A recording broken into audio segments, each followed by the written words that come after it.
Hello दोस्तों, स्वागत है आपका मेरे YouTube channel let's study with Poonam में, जिसमें हम जीके जीएस से रिलेटेड टॉपिक के बारे में चर्चा करते हैं और आपके लिए नए नए विषयों को खोज कर लाते हैं। तो आज हम बात करने वाले हैं मंदिरों की एक निर्माण शैली बेसर शैली के बारे में। बेसर शैली के कुछ महत्वपूर्ण बिंदुओं को जानेंगे कि बेसर शैली को कर्नाटक शैली भी कहा जाता है। यह शैली 7वीं शताब्दी के मध्य में उत्तरवर्ती चालुक्य राजवंशों के शासकों द्वारा विकसित की गई थी। बेसर शैली में नागर और द्राविड़ शैली जैसी दोनों जैसी खासियतें होती हैं। बेसर शैली के मंदिरों का आकार आधार से शिखर तक गोलाकार और अर्धगोलाकार होता है। बेसर शैली के मंदिर विंध्याचल पर्वत से लेकर कृष्णा नदी तक पाए जाते हैं। चालुक्य वंश ने बेसर शैली कला को काफ़ी प्रोत्साहित किया था। मानसर में कहा जाता है कि बेसर आधार से स्तूप तक गोलाकार या अंडाकार हो सकता है या नीचे से चौकोर और ऊपर से गोल हो सकता है। गोंडवाना काल में भी अधिकतर बेसर शैली का ही उपयोग हुआ है।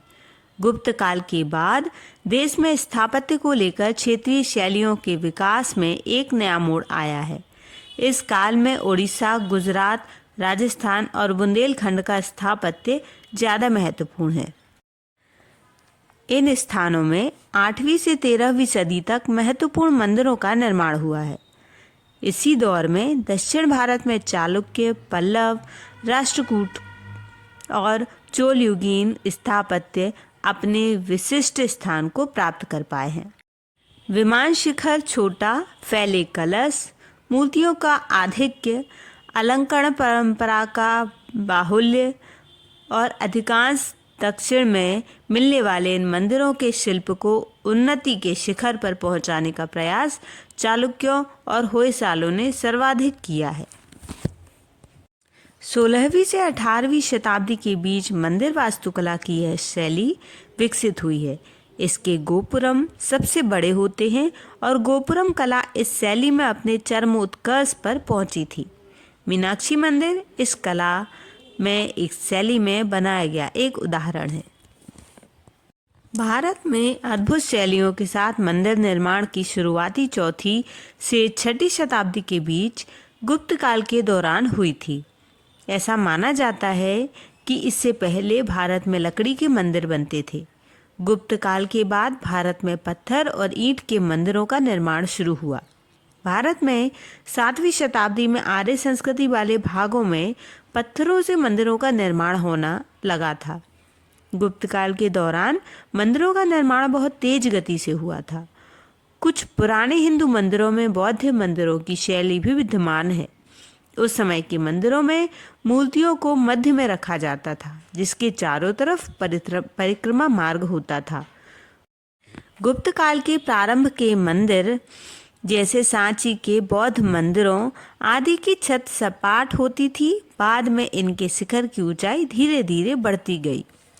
जैन और बौद्ध पंथ द्वारा कृत्रिम गुफाओं का निर्माण किया गया, लेकिन हिंदू मंदिरों में वास्तविक गुफाएं हुआ करती थीं।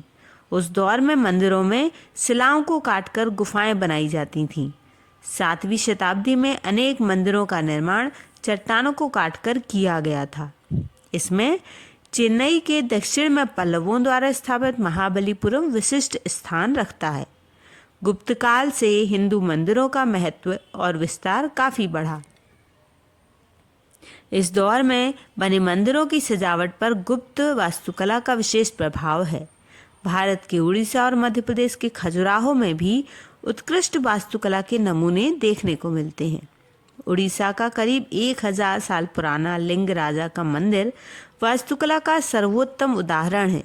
वहीं कोणार्क का सूर्य मंदिर इस क्षेत्र का सबसे प्रसिद्ध मंदिर है। इसी मंदिर निर्माण 13वीं शताब्दी में हुआ था। तो दोस्तों, इस वीडियो में हमने बेसर शैली से जुड़े कुछ महत्वपूर्ण तथ्यों को जाना है। और यदि आपको हमारा ये वीडियो अच्छा लगे तो चैनल को लाइक, शेयर और सब्सक्राइब जरूर करें। धन्यवाद दोस्तों।